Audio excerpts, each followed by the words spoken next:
was one student in particular, and she wrote this book, Juana, Ortiz, and she had cerebral palsy. And no one could work with her at the college. And so one of the counselors, the special needs counselor, brought this student over to me and said, "Can you help her?" Because she had written some poems. And I guess she was going to flunk out. And so what I did was I worked using poetry, because she liked poetry. I was able to get her to write. And I gave her books, and back and forth. She would meet me once a week for an hour or 2 hours in my office. And I worked with her for 5 years, every week.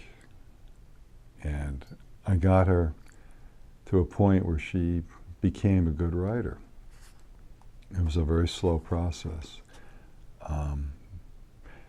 And she had, she was disabled. She had a struggle with speech. She had a struggle with walking. Her cerebral palsy was very pronounced.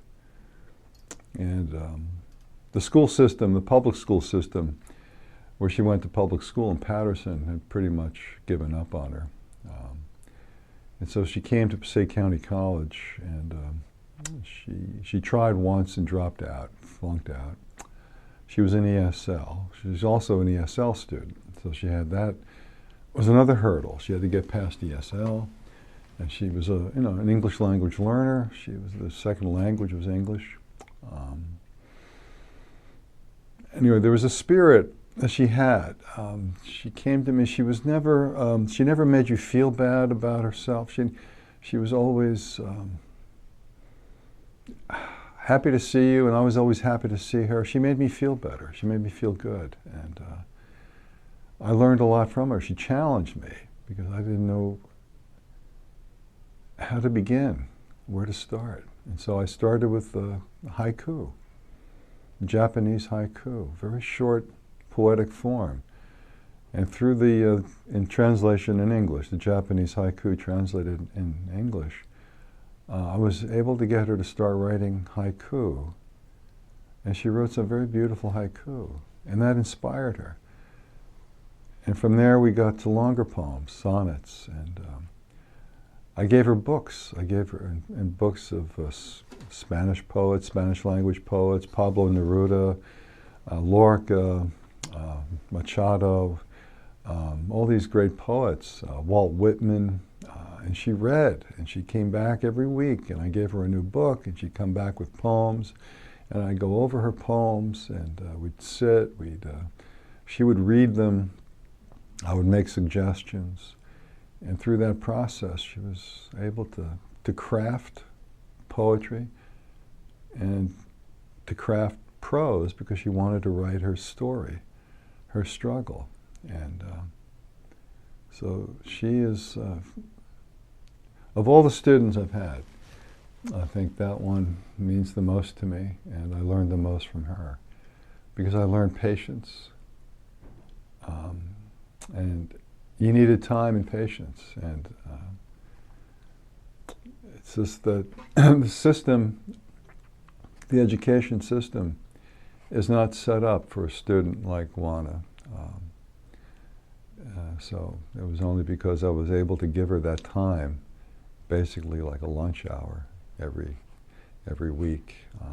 She'd come into my office, and she was persistent, and she won an award from the college. We give this award out. It's called the Persistence and Achievement Award to students who overcome obstacles and who make it finally and graduate. So I was able to give her that award during the graduation ceremony. And that was a great moment for me and for her. And then she, of course, wrote this book and published this book. The book is I Made It, Juana Ortiz, and it's about her life. And she just recently translated this book. She wrote it in English. She translated it into Spanish. She went back to translating it into her native language. And so I'm very proud of all the things that I've done. This is one of the things I'm most proud of. You know, so 35 years teaching, and here it is, December 20th, 2019, and I'm retired. I'm going to be fully retired at the end of this month. So this is actually my last day at this college, and it's a very poignant moment. But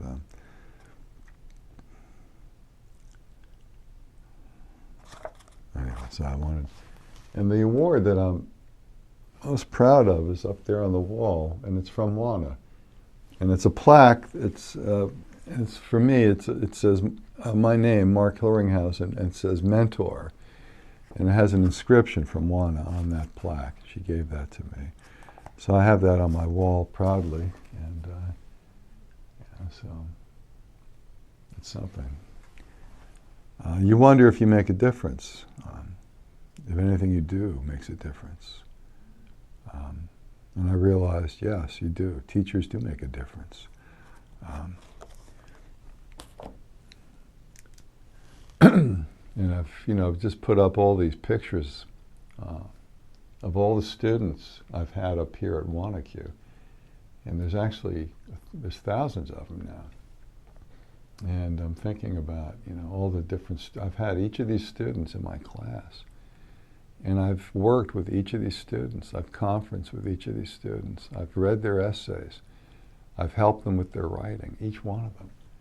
And when I put all their faces on the wall, it just overwhelms me.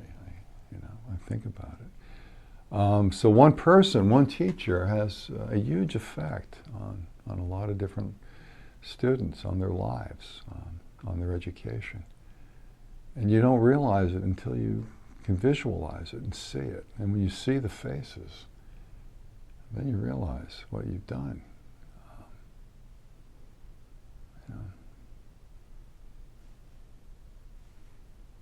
And that's why I did that. I put them all up so I could just sort of take stock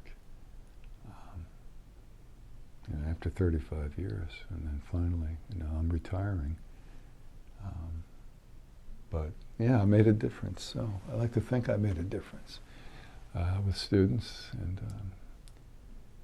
and I've enjoyed teaching, and I've had some good teachers myself. So